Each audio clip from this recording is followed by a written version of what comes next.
Ngithanda ukuthi ngikubingelele ngiphinde futhi ngikwamukele khona la kuZimi Live. Uma nje ufuna ukuhlezi updated ngokwenzeka khona la eMzansi, ungakhohlwa ke nje mbukeli ukuthi ke usubscribe kule channel and uphinde phela uclick leyo bell for ama notification. Sengiphinde ngabuya ke futhi namathiza omkhokha izinto nje okumele kuyilindele lapha kumkhokha kuloke leli week esikulona.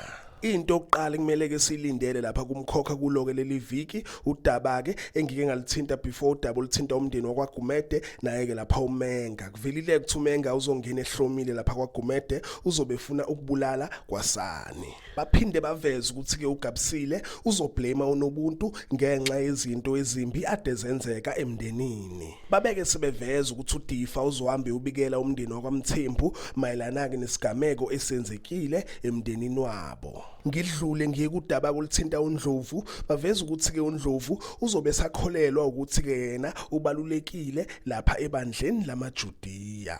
Baphinde baveza ukuthi ke uNdlovu uzozama ukubuyisa umsebenzi wakhe kodwa ke uzohluleka. Ngidlule ngiye lapha kudaba olithinta uKhulekani kuvela ukuthi ke uSiphamandla uzozama ngayo yonke indlela ukuvusa ke umfowabo. Baphinde baveza ukuthi ke uKhulekani uzobeke seqala indlela entsha empilweni yakhe. Babeke sebeveza ukuthi uKhulekani uzokwethembisa ukuseka umholi wakhe. Baphinde baveza ukuthi uKhulekani uzobhekana nengwadla. Baphinde baveza ukuthi uSiphamandla une role entsha for uKhulekani. Aphela lapha ke mbukela amathize ethu kusazoshuba uNdlovu isazomkhalela uKhulekani izinto isazoba nzima for yena. So injalo ke mbukeli ngicela nje ukuthi ungakhohlwa ukulike and ke usubscribe ake ngithi ke nje danke ngiyazi bongela.